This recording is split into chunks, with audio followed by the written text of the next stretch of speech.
This is an ACU Centre for Liturgy podcast. Speaking of liturgy. With fewer Catholic marriages being celebrated in Australia, how can Christian communities engage in catechesis and better understand the grace and meaning of the sacrament? Speaking of liturgy, Dr. Dan McGrath, a sessional facilitator in pre-marriage education for Centacare Brisbane, Australia, and recent graduate of Australian Catholic University, invites us to explore the meaning of the sacrament by harnessing the power of liturgical catechesis, the witness of married couples, and our familial relationships. Recently, I had the privilege of speaking about Catholic marriage with a group of seminarians. At the beginning of that session, one of them remarked that during their recent parish placement, they'd had the opportunity to participate in preparation for baptisms and funerals, but not for marriages. This statement is illustrative of the fact that the marriage rate in Australia has declined in recent years, and that the Catholic marriage rate has declined even more rapidly. What can we do in response to this decline? The Church's ritual book, the Order of Celebrating Matrimony 2015, provides some possibilities. The Order of Celebrating Matrimony entrusts to bishops the ministry of preserving and advancing marriage.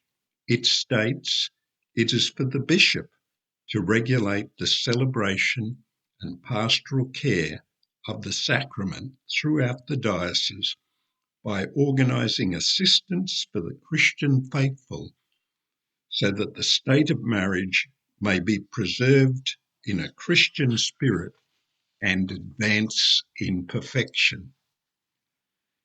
In local communities, this assistance for the Christian faithful is to be provided by pastors of souls.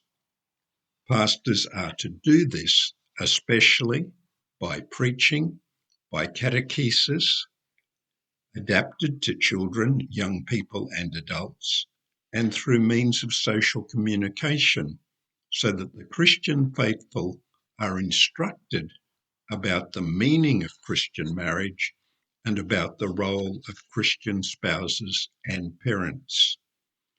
How can pastors effectively catechize these various groups about the meaning of Christian marriage and about the role of Christian spouses and parents?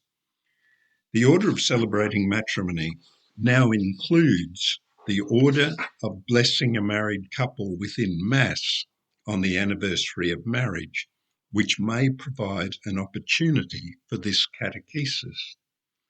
The ritual states that on the main anniversaries of marriage, as for example on the 25th, 50th or 60th anniversary, it's fitting to hold a special remembrance of the sacrament.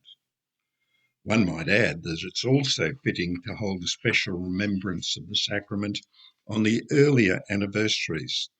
1st, 5th and 10th are major milestones for recently married couples, for whom the 25th anniversary can seem beyond the horizon.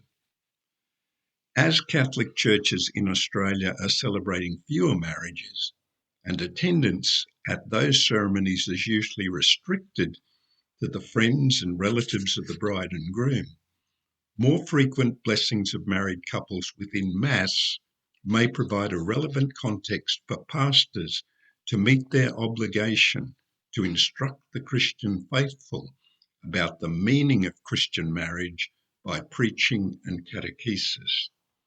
Frequent celebration of the order of blessing a married couple within Mass may allow pastors to harness the power of liturgical catechesis, for, as the Catechism teaches, the liturgy is the privileged place for catechizing the people of God. The order of blessing a married couple within Mass is a thanksgiving for and renewal of commitment to married life. It is not the renewal of marriage vows that was the pastoral practice in many dioceses. When they celebrate matrimony, Catholics exchange consent, not vows.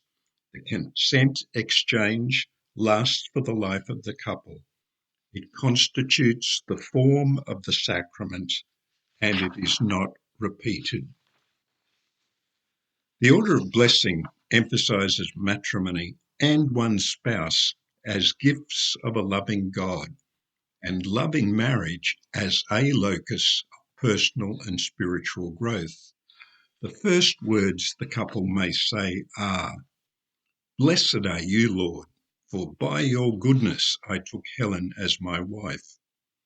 At the blessing of rings, the priest says, "Increase and sanctify, Lord, the love of your servants, that they may always grow in the grace of the sacrament."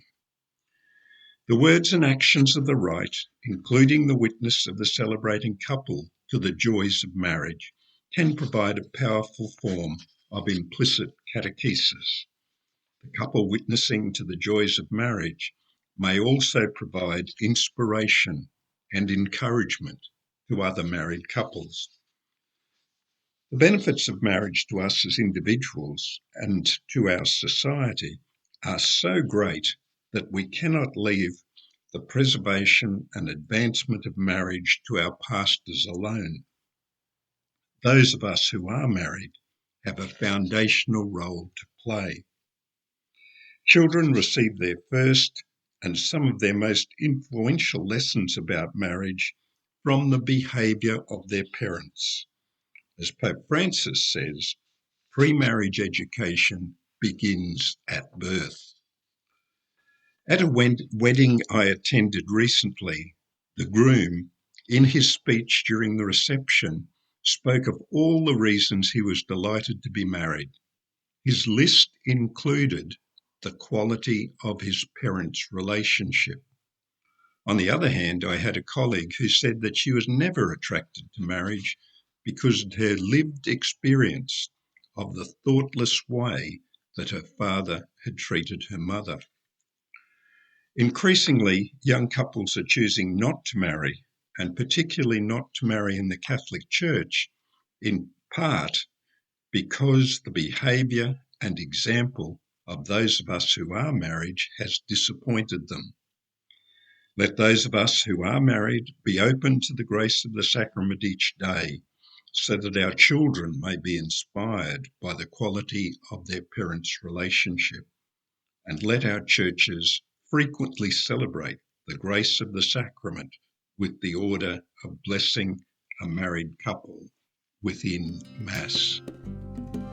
That was Dr. Dan McGrath with How Can We Assist the Faithful to Understand the Meaning of Marriage? An exploration of ways the Christian community can provide catechesis on the sacrament of matrimony.